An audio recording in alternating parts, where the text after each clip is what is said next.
Right. Assalamualaikum. In the last class, we discussed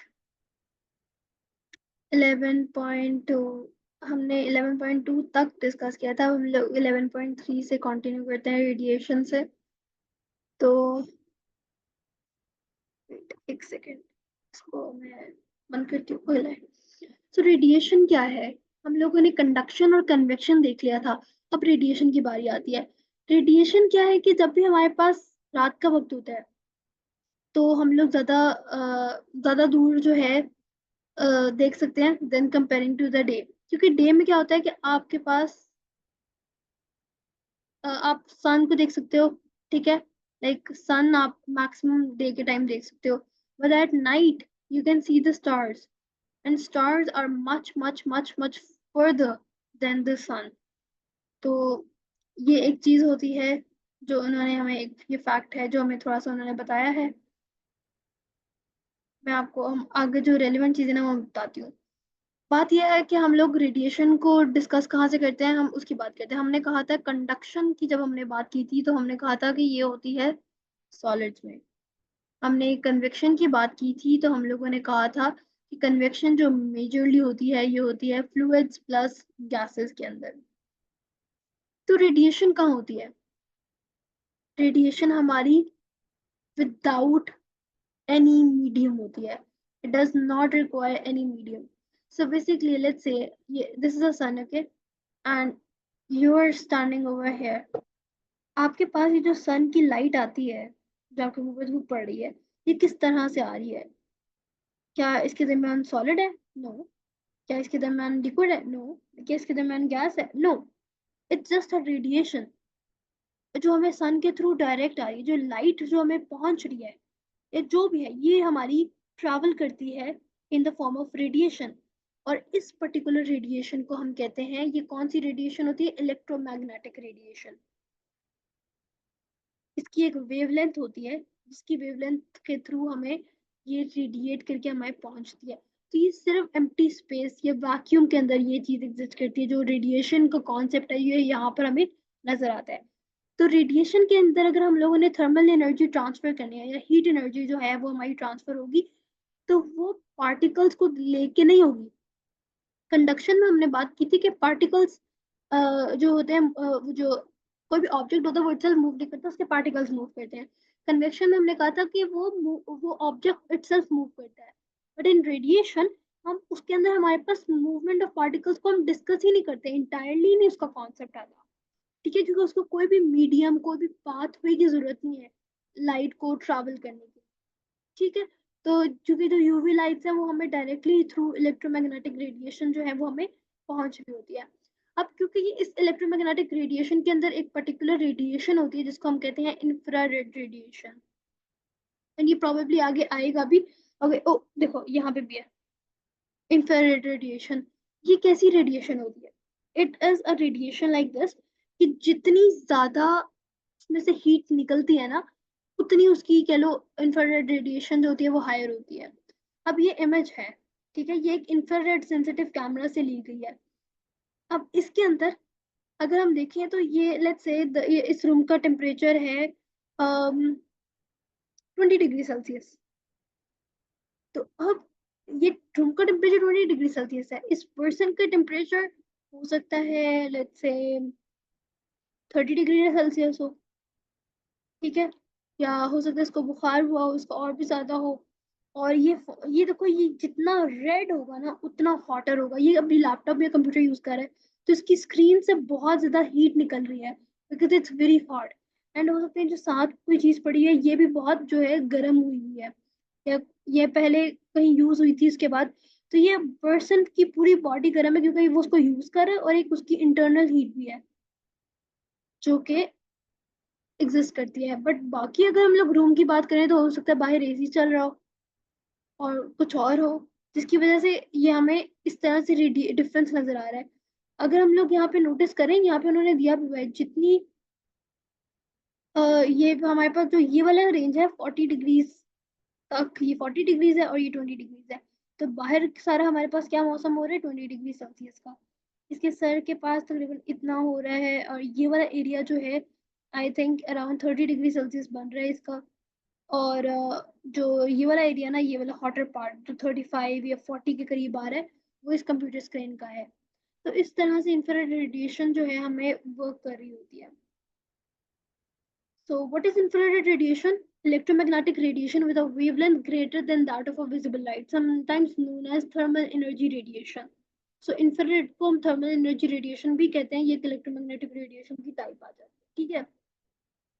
So, okay, यहाँ पे उसने हमें थोड़ा सा समराइज करके उसने हमें बता दिया इंफ्रारेड रेडिएशन के बारे में थोड़ा सा डिटेल में, कि ये किन किन ऑब्जेक्ट से निकलती है, जो वार्म होते हैं, हॉट होते हैं, ठीक है, पोलर ऑब्जेक्ट से नहीं निकलती, और ये ट्रैवल करती है through the empty space and like through air in the form of waves, and then it travels on straight lines. It warms the object that absorbs it.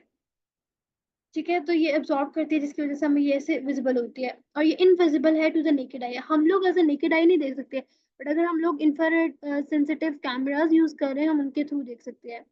And it can be detected by nerve cells in the skin as well, क्योंकि हमारे skin के अंदर कुछ ऐसे certain जो cells होते हैं, they exist, so we can you know detect if it is hot और नॉट, ठीक है। जैसे अगर आप एक पैन को टच करते हो, तो you know your skin understands that it's hot, so your skin also has some nerve cells that can detect radiation, that heat, okay। Now ये तो हम लोगों ने पढ़ लिया है, ठीक है।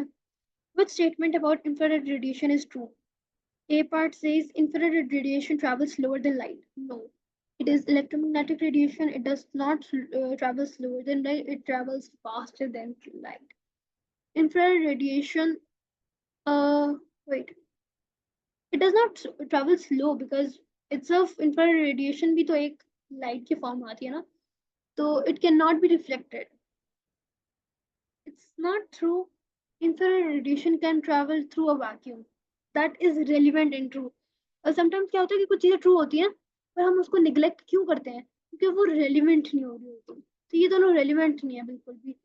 ये relevant लग रहा है क्योंकि it can travel through vacuum. Infrared radiation is transferred by the movement of particles. No, हमने अभी पढ़ा कि उसके अंदर मूवमेंट ऑफ पार्टिकल्स का कोई भी रोल जो है नहीं है, सही है। अगर हम लोग वैसे जनरल बात करें, मैं अगर इसको थोड़ा डिटेल में एक्सप्लेन करूं, तो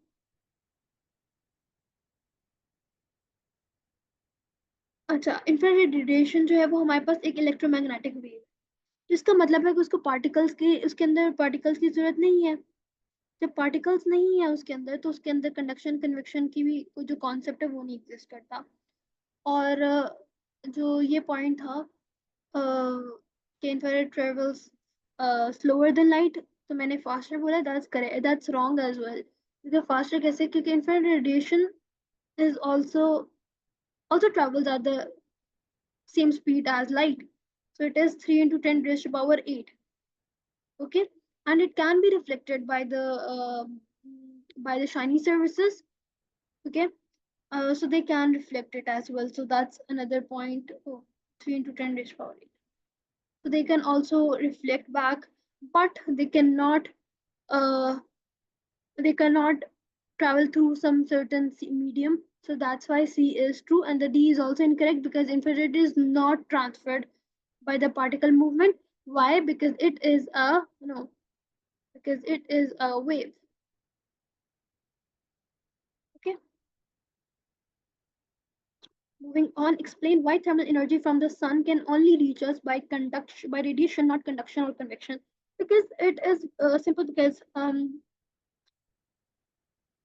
if we talk about okay, if we talk about space, so space is a vacuum, which means there are no particles there, okay. So both conduction and convection, both of them requires conduction as well as convection, both of them require the particles for the thermal energy to be transferred. They talk about the conduction, when they talk about conduction, we talk about the neighboring particles transferring their energy to the next particle, and even in the convection we have this entire convection cycle that goes on. So that's why it also requires that, so that's why this question will be answered this way. I think that's the sufficient answer. Okay, question number 13. What evidence is there in this inserted photograph to suggest that the car has only just broken down? So, because we can see that the car's engine and this exhaust components are still emitting heat. You can see this in this image as well that this particular person is very reddish right now. यहाँ पे भी इसकी car tyre को अगर देखा जाए या bonnet को देखा जाए तो ये सारा जो है बहुत रेड हुआ हुआ है, तो ये क्योंकि येलोइश और रेड कलर में शेड्स में आ रहा है, that means it was recently in use. तो जब रिसेंटली इन यूज था तो डेफिनेटली उस वक्त ही उसने खराब हुई है ना, तो भी उसने हमसे सवाल ये किया कि how do you suggest that the car has only just broken down. तो वो अभी इसीलिए अभी अभी रिसेंटली इसीलिए हुआ है क्योंकि अभी वो कार चल रही थी पहले, वरना चलो बोनेट अगर गर्म होता होता वाज अनदर पॉइंट, पर ये अगर ये टायर ना गर्म होता, ठीक है, ये टायर का भी कलर बाकी रिमेनिंग कार की तरह होता है कुछ इस तरह से। Okay, good emitters and good absorbers. So if you have noticed हम सब लोग भी ये चीज अडॉप्ट करते हैं कि जैसे ही समर्स आते हैं we wear light colors, we wear white, and that's what we do.